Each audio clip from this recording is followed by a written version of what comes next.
네. 드디어 이제 오늘 2024년 1월 1일입니다.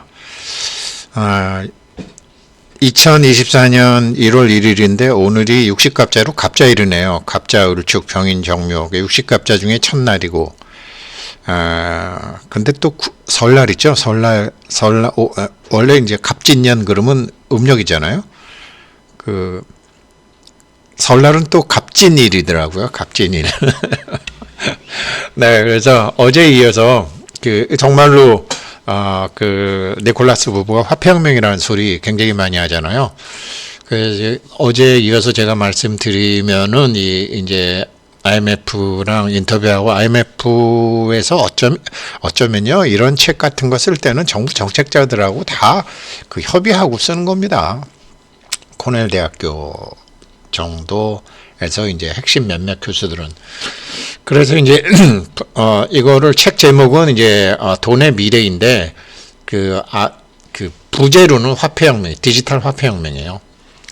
그래서 디지털 화폐혁명 속에 보이는 니콜라스 부부가 자주 얘기하는 청띠어 팡 박사 같은 경우에는 항상 얘기하는 화폐혁명 얘기의 본질, 그리고 그 사람들이 로드맵 버전 2를 발표할 때 내놓은 기다리고 있는 그것, 자기네들이 준비하고 고객들을 준비시키고 이런 법적 환경을 준비하는 것이 다 이제 나오는 얘기예요. 그래서 어제 이제 한 거 말씀드리면 이거 2탄이죠. 어제 작년에 했던 거 2탄이고요. 그래서 이런 얘기했고, 그다음에 이제 중앙은행 CBDC를 하는데 스웨덴 얘기까지 했죠. 그리고 이제 이것의 이제 원전은 이제 화폐혁명, IMF에서 올라왔던 화폐혁명에 대한 내용이고요.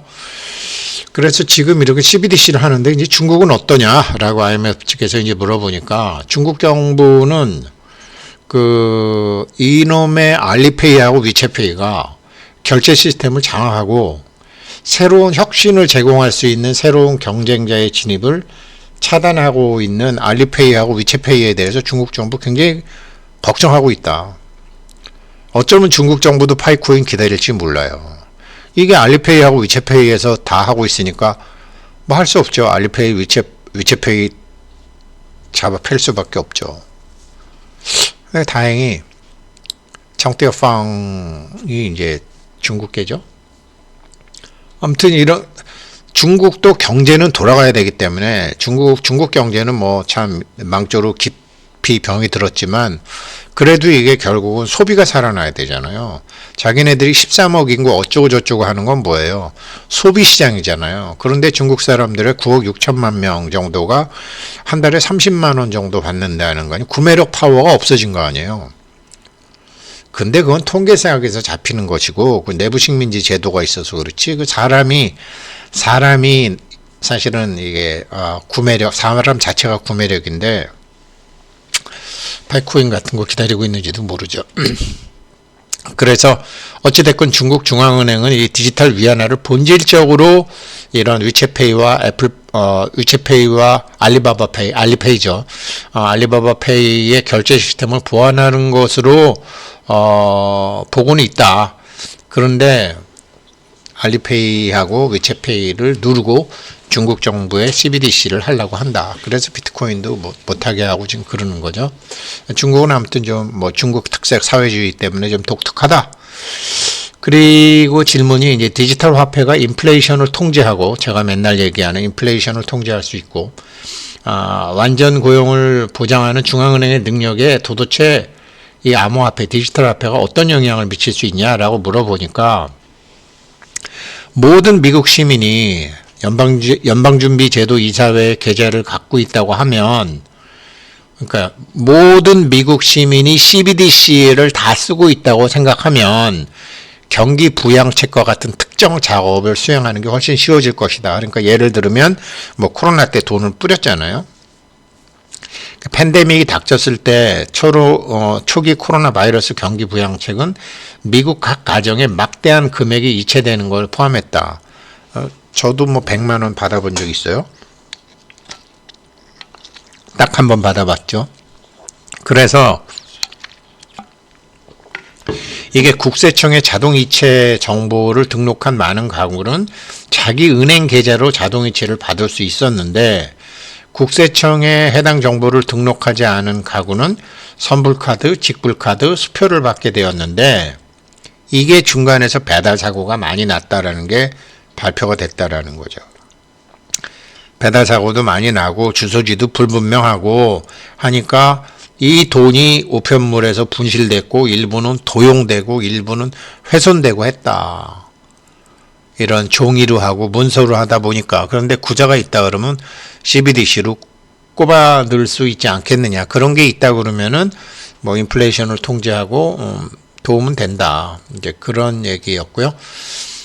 그리고 이런 CBDC 같은 게 이제 디지털 탈세 이런 범죄에 사용될 수 있냐. 가령 우리가 이제 한국 같으면 골프장 같으면 무조건 현찰로 주게 돼 있죠. 근데 이제 정원사, 뭐 베이비시터, 그 다음에 우리나라도 이렇게 요양보호사 그분들한테 현찰로 주나요? 현찰로만 줘야 되나요? 아마 그럴걸요. 뭐 조선족도 많고 뭐 아무튼 그러니까 그 베이비시터에게 돈을 지불할 때 현금을 사용할 수 없다면 그 지불이 정부에 신고될 가능성이 높다. 그러니까 현찰로 주는 게 아니라 디지털 화폐로 주면 그런 골프장 캐디라든지 정원사라든지 베이비시터라든지 뭐 요양보호사 하는 사람들이 전부 세금을 낼 수밖에 없기 때문에 세금 측면에서 확실한 차이를 만들어낼 수 있다. 그리고 이런 디지털 화폐를 사용하면 마약, 밀매, 돈 세탁과 같은 불법 거래에 현금을 사용하는 일이 줄어들 거다라고 이제 대답을 하죠. 요번에도 뭐 이스라엘하고 하마스, 에서 그 하마스 돈 세탁하는 사람, 집을 이렇게 가보니까 뭐 현찰이 뭐 산더미처럼 쌓여 있었고 우리나라도 지금 부자들 뭐 5만원권 집에 쌓아놓고 있는 사람들 많죠. 뭐 근데 그런 거는 5만원 집에 쌓아놓고는 어찌됐건 시장에 도는데 이게 마약, 밀매, 돈 세탁 같은 경우를 하게 되면 이제 디지털 화폐에 세금이 안 잡히죠. 그래서 근데 뭐 여기가 천국도 아니고 지구가 천국도 아니고 그런 하수도 그런 쓰레기통이 있긴 있어야 돼요. 너무 깨끗하게 하려고 그러면 다른 사고가 나죠. 아무튼 그런 면이 있다. 그 다음에 민간 부문의 은행과 결제 서비스 제공업체는 그러니까 그 뭐 위챗페이라든지 뭐 삼성페이라든지 애플페이라든지 그 다음에 이제 일반 시중은행 같으면은 정부에서 CBDC를 발행하게 되면 어떤 리스크가 있냐라고 물어보니까 사실은 정부가 이렇게 굉장히 저렴한 정부 발행 디지털 암호화폐 시스템을 한다 그러면은 민간 결제 제공업체가 서비스를 지속하기가 매우 어렵죠. 그러니까 우리가 신용카드를 쓰긴 쓰지만 전부 신용카드 쓰는 게 아니라 체크카드도 쓰죠. 근데 체크카드 쓰면 막 수수료 뛰어가죠. 그런데 그냥 디지털 화폐를 쓰게 되면 이런 결제 제공업체, 한국도 이런 거 많죠. 거기가 서비스 지속하기가 어려워질 거다. 왜냐하면 어떤 민간 기업이 자기 정부의 그 막강한 자금력과 경쟁할 수 있겠느냐. 그래서 이제 좀 이런 결제 제공업체는 위험하다. 좀 경영상의 위험이죠. 그리고 또 하나는 이제 그 보통 신용카드라는 게 신용을 제공을 해서 돈을 버는 거 아니에요. 그런데 신용을 크레딧이죠. 그야말로 크레딧 장사를 하는 건데 이제는 크레딧 카드가 아니라 데비트 갖고 장사를 하니까 이런 일반 은행에 있는 돈이 중앙으로 빠져나가게 되니까 조그만 은행들이 위험하다. 그리고 뭐 이렇게 사람들은 이제 이 금융위기 오면 우리나라도 IMF 때 뭐 그런 거 좀 겪었지만 지금도 은행에 가게 되면 뭐 5천만 원 밖에 보증을 안 합니다. 이렇게 써 있잖아요. 일반 은행은. 그런데 이게 정부에다가 한다 그러면은 정부가 더 그러니까 어떤 위험한 경우에 우리 5천만 원밖에 예금 보장 한도가 있잖아요. 5천만 원밖에 안 줘요. 물론 중앙은행에서도 해도 우리도 5천만 원밖에 안 줘요. 라고 얘기할 수는 있지만 중앙은행이 위험한 경우가 많겠어요? 우리은행이나 하나은행이나 다른 은행이 위험한 경우가 많겠어요? 그 농협이나 하나나 이런 것도 미국에서 세컨더리 보이콧 몇 방 맞게 되면 그냥 중국 은행도 지금 막 그런 거 아니에요? 그러니까 중앙은행이 훨씬 더 안정하다고 생각하기 때문에 CBDC를 더 많이 쓸 수 있다. 이제 이런 얘기가 되는 거죠. 그래서 CBDC가 할 수 없는 것이 있고 비트코인이 할 수 없는 게 있어요. 그 빈자리를 파이코인이 장악하게 될 것 같아요. 장악하려고 하는 것 같아요. 그래서 계속 보시면요. 이러한 문제에 대한 해결책이 있냐. 그러니까 이제 프라사드 교수 얘기가 중국과 스웨덴에서 진행 중인 CBDC 실험을 보면 이중 계층 구조의 CBDC가 더 효율적으로 작용할 수 있다. 그러니까 CBDC를 하긴 하는데 중앙은행이 결제 인프라를 제공하고 디지털 토큰을 만들어서 보관은 하되 실제 디지털 지갑은 은행이 하게 한다라는 거죠. 그러니까 중앙은행에서 가령 지금 이제 외환 같은 거는 한국은행 권한인데 일반 은행이 위탁해서 하는 거잖아요. 외환은 그런 것처럼 외환만 그런 것이 아니라 디지털 은행도 중앙은행 것인데 위탁해서 일반 은행이 하게 하는 방식으로 중국과 지금 스웨덴은 하고 있다. 지금 이렇게 하는 거죠. 그리고 또 이제 IMF 측 질문은 국경 간의 무역과 투자에 크게 의존하는 신흥시장, 그 다음에 개발도상국들이 이런 쉽게 얘기하면 동남아시아나 이제 남미나 이런 아프리카 같은 나라들이죠. 이런 개발도상국이 직면한 과제는 뭐냐? 이게 국제결제를 할 때 수입업자와 수출업자에게 CBDC로 하면 도움이 될 수 있고 국제무역거래가 더 쉽게 된다. 근데 위험도 있다. 왜 그러냐면 이 국제 자본의 흐름을 위한 통로가 많아질수록 자금 관리하기가 더 어렵다. 그러니까 어느 건 달러, 어느 건 유로화, 어느 건 디지털 경제 이렇게 자본의 흐름이 이게 많을수록 이게 관리하기가 더 어려워지죠. 그래서 소규모 경제와 개발도상국의 경우 이게 참 중요한데요. 소규모 경제를 가진 나라 개발도상국의 경우 자본 흐름의 변동성과 환율 변동성은 국제경제 정책의 관리를 훨씬 더 어렵게 만들 수 있다. 환율. 이 환율이 금융위기를 만들고 모든 위기를 만들고 이게 환율을 조작을 하고 하는데 파이코인은 일물일가의 법칙을 지금 하려고 하는 거죠. 파이라는 걸 기준으로 지금 하는 거죠. 그래서 203개국에 지금 이거를 하고 요번에 파이 결제 매장에서 하고 있는 거를 페스티벌 하는데 150여 개국이 참여했는데 150여 개국에서 어떤 물건이 얼마에 거래되느냐.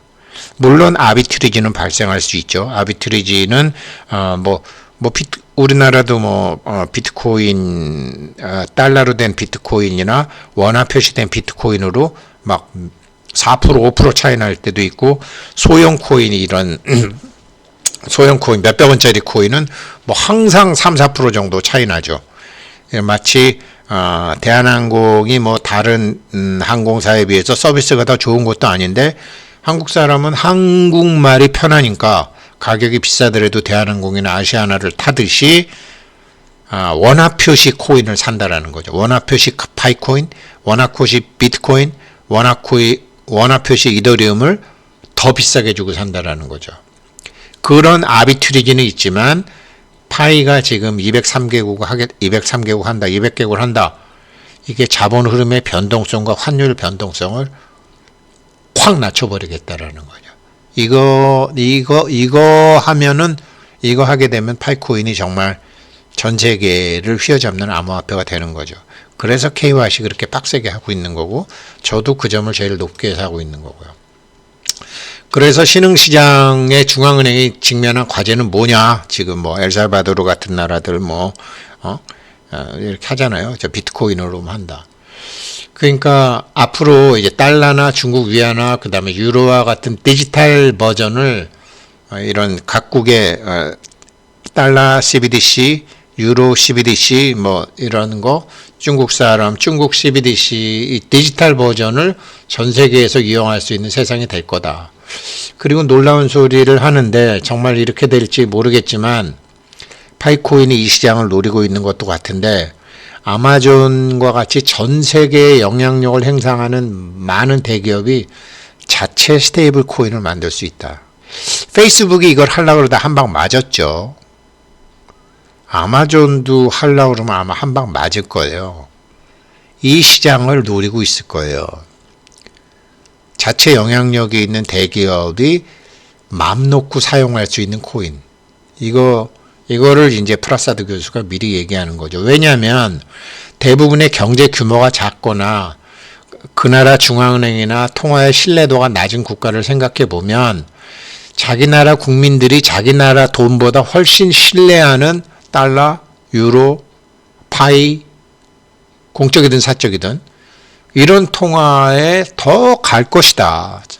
지금 중국 위안화 가진 사람들이 전부 달러로 바꿔갖고 외국으로 튀는 거 많이 하잖아요. 이런 안정적인 통화를 만들려고 하는 것 같아요. 그리고 또 물어봅니다. 디지털 위안화가 세계 경제에서 가장 빠르게 성장하는 중국의 위상 때문에 글로벌 통화로서의 달러의 지배적인 위치를 위협할 것으로 보십니까? 이거 벌써 이미 지난 얘기죠. 중국 뭐 지금 내년에 3%도 달성하기 힘들죠.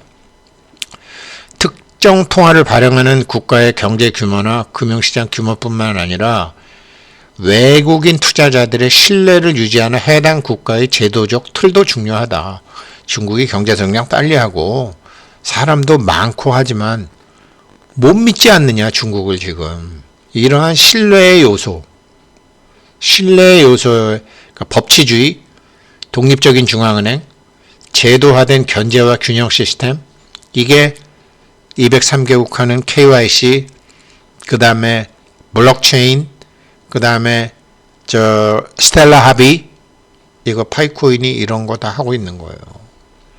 그래서 달러가 다른 나라에 비해서 우위를 점하고 있지만 다른 암호화폐에 비해서 이런 신뢰, 법치, 제도화된 견제 균형의 우위를 점하려고 파이코인이 지금 저렇게 폐쇄형으로 몇 년간 하면서 아직도 기다리고 있는 것 같아요.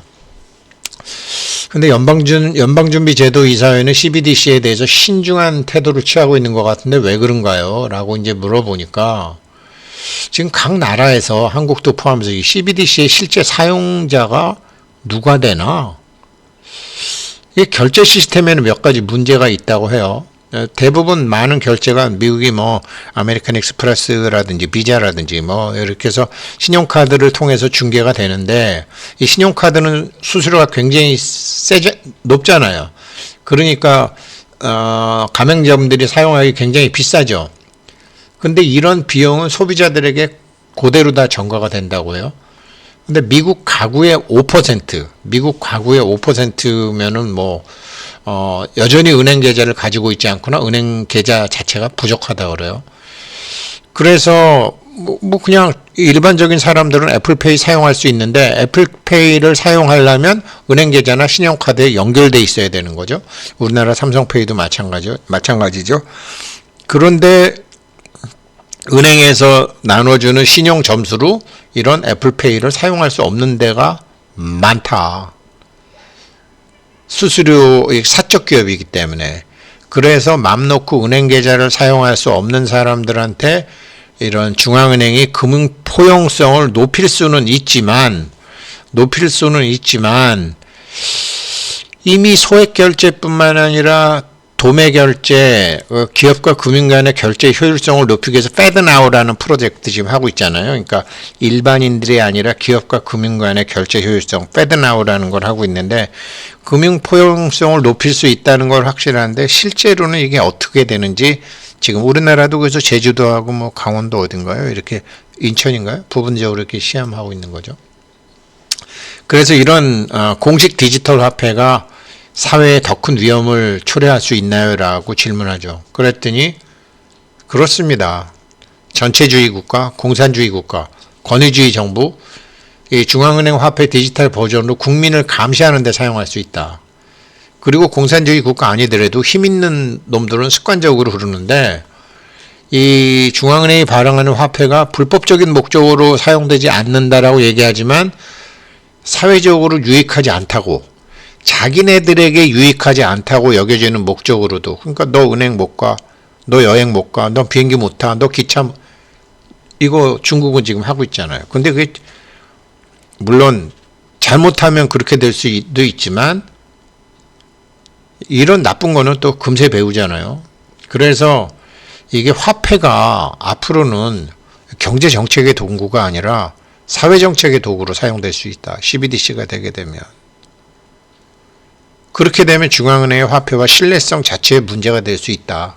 아마 이게 미국에서는 가장 큰 문제가 될 거예요. 그래서 이런 CBDC의 문제 때문에 파이네트워크가 그 자리를 차지할 확률이 굉장히 높아요. 그러니까 여러 가지로 이제 제가 우리나라 6.25 전쟁 기간 동안에 그 화폐혁명 한 것도 있지만 나중에 1962년도에 또 이제 화폐 개혁을 한 번 더 해요. 이때는 부동산 개혁을 하고 화폐 개혁을 해서 이제 막 전쟁통에 돈 벌고서 갖고 있는 사람들 많을 거 아니에요. 난리통에 돈 버는 사람들이 많잖아요. 어떤 사람은 집 날리고. 그런데 이거를 화폐 개혁한다 그러면서 어떤 사람이 돈을 얼마나 갖고 있나 숨겨놨던 돈이 다시 정부 경제부흥 자금에 쓰일 수 있도록, 이때 화교들 자금이 한 14%나 나왔다는 거 아니에요. 화교들은 항상 문제가 있으면 이렇게 튀려고 돈을 준비하고 있었는데 화폐 개혁하면서 화교들 자금을 확인을 다 할 수 있었죠. 그 다음부터 이제 화교들은 부동산 정책이라든가 이렇게 해서 한국 경제의 한 14%에서 20%에 달하고 있는 이 화교들 자금을 많이 환수를 해서 경제정책 자금으로 썼죠. 이런 것처럼 중앙은행이 자기네들의 중앙은행이 발권은행으로서 이제 여러 가지를 할 수 있는 일이 많은데 이런 게 다 암호화폐 시장으로 넘어가 버리게 되면 그 나라는 망하는 거죠. 그 나라는 망하게 되는 거죠. 그래서 뭐 달러가 없어지고 뭐 비트코인이 된다. 그런 사람들은 역사를 너무 모르는 사람들이에요. 비트코인이 없어지고 파이코인이 한다. 그런 사람들은 너무 무식한 사람들이에요.